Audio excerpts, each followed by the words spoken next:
तो आज हम बात करते हैं recovery in Indian stock market. तो अभी निफ्टी ने क्रॉस किया 24,300 का जो एक क्रिटिकल पॉइंट था उसको, और ये जो सीज़ फायर है लेबनान और इजराइल का, इसके बाद निफ्टी दिखा रहा है कि लगभग 1.5% ओपन होगा, ऊपर ओपन होगा मंडे। सो इसमें मोटा मोटा देखने का बात यह है कि हमारा मार्केट नीचे था। तो पहले तो हमको इंपोर्ट में दिक्कत आ रहा था, क्रूड का प्राइस ज़्यादा था, तो मेनली, और FII का सेलिंग बहुत ज़्यादा था। तो उसमें से कौन सा प्रॉब्लम सोल्व हुआ है, पहले हमें यही देखना होगा।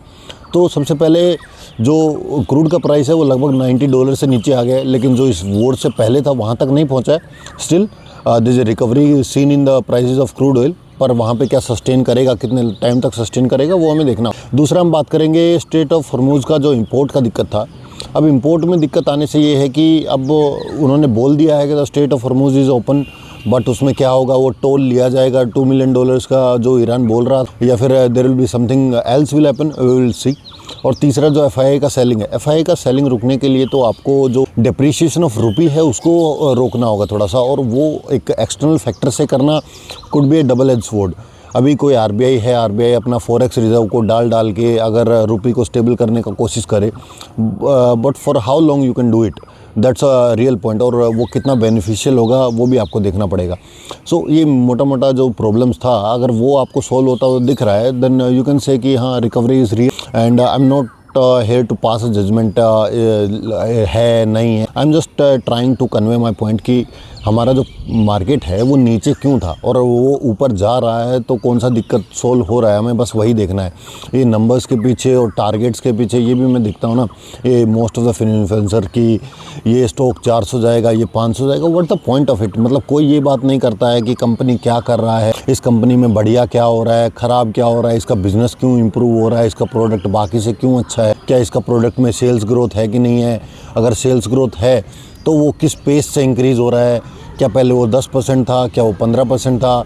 कोई ये बात नहीं करता है कि उसका मार्केट शेयर कितना है, पिछले साल कितना था, इस साल कितना है, उसका नंबर ऑफ़ यूनिट्स कितना सोल्ड हो रहा है। मतलब बिना तुक की बात करते हैं कि टारगेट ले लो, ये ले लो, वो ले लो। So that's the whole point कि रिटेलर को ऐसे ही परेशान किया जाता है, क्योंकि अभी खुद से तो कोई मेहनत करता नहीं है। अभी मैं बोलता हूँ कि यू शुड लुक, अगर आप कोई कंपनी ख़रीद रहे हो तो you should know most about that company. वो कंपनी करता क्या है, क्यों करता है, उसका पैसा कहाँ से आता है, उसका प्रोडक्ट कहाँ से बनता है, उसको प्रोडक्ट को फिनिश गुड कहाँ से देते हैं वो, उसका नंबर ऑफ़ यूनिट कितना सोल्ड होता है, वो पिछले बार से कितना ज़्यादा है। मतलब मोटा मोटा वही कि अगर आप एक बिज़नेस चला रहे हो तो आप उसको ये सोचो कि वो मेरा ही बिज़नेस है और मैं उसको कैसे इम्प्रूव कर सकता हूँ, और वो कैसे इम्प्रूव हो रहा है, और वो इम्प्रूव होने से मेरे पास कितना ज़्यादा पैसा आ रहा है, टैक्स देने के बाद कितना बच रहा है।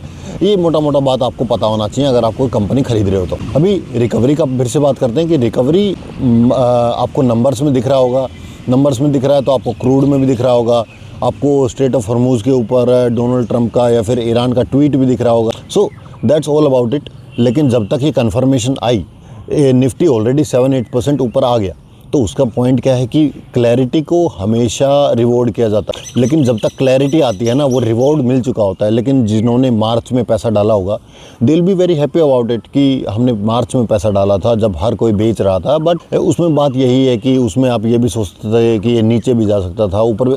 दैट्स ऑल अबाउट इट कि पर आपको खुद देखना पड़ेगा ना कि पैसा कहाँ से बनेगा। आपको एक कंपनी का आपका अर्निंग्स है तो इट विल रिकवर। लाइक मैं वीडियोस बनाता था, बोलता था कि मेरा, क्योंकि मैं कोई ऐसा तो है नहीं कि फालतू कंपनी का और ट्रैक करूंगा और उसके पे बोलूँगा, नहीं। मैं मोस्टली उन्हीं कंपनीज़ के बारे में बोलता था जो मैंने खुद खरीद के रखा था, क्योंकि उनके बारे में मेरे को ज़्यादा नॉलेज है, उनके बारे में ज़्यादा अपडेट लेता हूँ, क्योंकि उससे मेरा पैसा जुड़ा हुआ ना। अगर मैं अपने पैसे का ध्यान नहीं रखूँगा तो कौन रखेगा। इतना पैसा हम म्यूचुअल फंड को देते नहीं है कि वो सिर्फ हमारे लिए काम करें, उनको बस उस फंड को, निफ्टी को बीट करना, उनका यही पर्पज़ है। तो मैं बोलता था एथर के बारे में, एथर का आप वो देखो। और मैंने एक वीडियो पहले भी तो बनाया कि अप्रैल का डेटा आ गया, उसमें अप्रैल का 15 दिन में जितना एथर ने यूनिट सोल्ड किया है उतना पूरा अप्रैल में किया था। तो मतलब लगभग डबल मान के चलते हैं हम कि जितना काम ये 15 दिन में कर रहा है उतना पहले 30 दिन में कर रहा था, नॉर्मल मैथमेटिक्स। तो मोटा मोटा हम देखें तो इन कंपनीज़ के बारे में हम ऐसे ही तो बात कर रहे थे। यथार्थ हॉस्पिटल का बात कर रहे थे कि यार ये कंपनी है ना, पूरा का पूरा मतलब नए नए हॉस्पिटल को एक्वायर करता जा रहा है, अपना बेड कैपेसिटी को इंक्रीज़ कर रहा है, इनका जो टिकट साइज़ है इलाज करने का वो इंक्रीज़ हो रहा है। सो फिर हम जैगल का बात भी कर रहे थे कि जैगल में अभी क्या देखोगे आप कि जो आप जगल का यूट्यूब चैनल पे जाके देखो तो वो अपना अपना नया अनाउंस कर रहा है कि हमने इस कंपनी के साथ अभी टाई अप कर लिया है, अभी इसके साथ कर लिया है। तो वो चीज़ों ना देखने के बजाय हम क्या देख रहे थे, आज 2% नीचे गिर गया, आज 5% नीचे गिर गया। और वही बात है कि रिकवरी सबसे पहले उन कंपनीज़ में आया, बहुत दौड़ के आया। पीएन गाडगिल ज्वेलर्स का बात किया था हमने कि भाई उन्होंने 10,000 करोड़ का रेवेन्यू का टारगेट दिया था, वो तो उन्होंने 10-15 दिन पहले ही पूरा कर लिया। तो लगभग 500-600 करोड़ का और ऊपर करेंगे वो 10.5। और जब उन्होंने रिपोर्ट किया तो एग्जैक्टली वही हुआ। तो Q4 में उन्होंने 10,560 करोड़ के आसपास का रेवेन्यू रिपोर्ट किया। और जो कि हमने एक वीडियो में बात भी किया था कि यार 10,000 करोड़ का तो इन्होंने लगभग 20 मार्च के आसपास कर लिया, अभी इनके पास 10 दिन और हैं तो लगभग 500 करोड़ और कर लेंगे। And exactly thing that happened. तो अभी ऐसा अगर आप वोल्ट टाइम ट्रांसफार्मर का बात किया था हमने कि एनर्जी का डिमांड बढ़ रहा है, लेकिन जो एनर्जी का डिमांड में जो सेकेंडरी चीज़ें होती हैं ना, वो इंडस्ट्री हमेशा उस फर्स्ट इंडस्ट्री को ओवरलैप करके उनसे ज़्यादा रिटर्न देती हैं।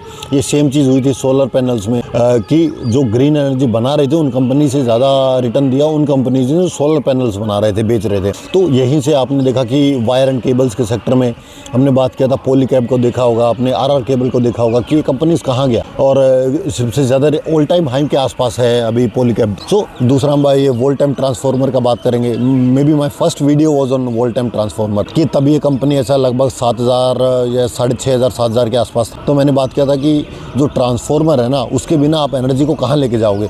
आप कोई भी कहीं से भी न्यूक्लियर से एनर्जी बना रहे हो, कहीं से भी कुछ भी बिजली बना रहे हो, उसको ट्रांसपोर्ट करने के लिए तो आपको ट्रांसफार्मर लगेगा। और अभी इंडिया में उतना कनेक्टिविटी नहीं है, ट्रांसफार्मर का बहुत ज़्यादा डिमांड। अगर आपका कंपनी ऐसा है जो इम्प्रूव कर रहा है over the period of time, and वो जो पेस है जिससे वो इम्प्रूव कर रहा है वो उसके पीयर से ज़्यादा है, और उसका क्वालिटी भी है उसके प्रोडक्ट में, ओला की तरह नहीं है। छोड़ो, उसके बारे में दोबारा बात नहीं करेंगे। जो आज उसका शेयर देखो 10,500 के आसपास है या फिर 10,000 के आसपास है, I don't remember exactly, but उसने 30, 35, 40% रिटर्न दिया इस घटिया मार्केट में भी पिछला जब 5-6 महीना में।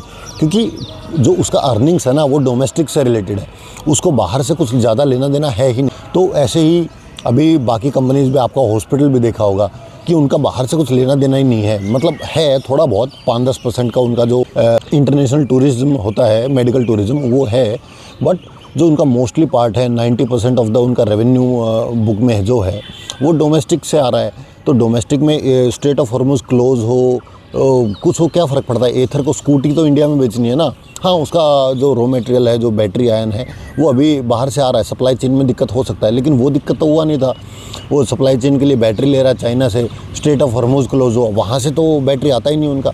तो मेनली वो है कि उस चक्कर में आपको स्टॉक सस्ता मिला, लेकिन 15 दिन में जो आपको वो क्लैरिटी था ना वो चला गया, कि क्लैरिटी निकल गया कि ये जो सोचने का टाइम था वो निकल गया। अभी वो स्टॉक आपको 25 से 30% महंगा मिल रहा है। क्यों मिल रहा है? क्योंकि अभी क्लैरिटी आ गया लोगों में, पहले नहीं था। पहले जो लोगों ने स्टार्टिंग में सोचा ऐसे हो सकता है कि डोमेस्टिक में इंटरनेशनल का इतना कोई इफेक्ट ज़्यादा है, तो वही हुआ। And you should look into these situations कि जब को आप रिकवरी को देखना है तो आप रिकवरी में देखो कि हमारा मार्केट डाउन क्यों था, क्या उन फैक्टर्स में इम्प्रूवमेंट है कि नहीं। And that's it. Thank you guys.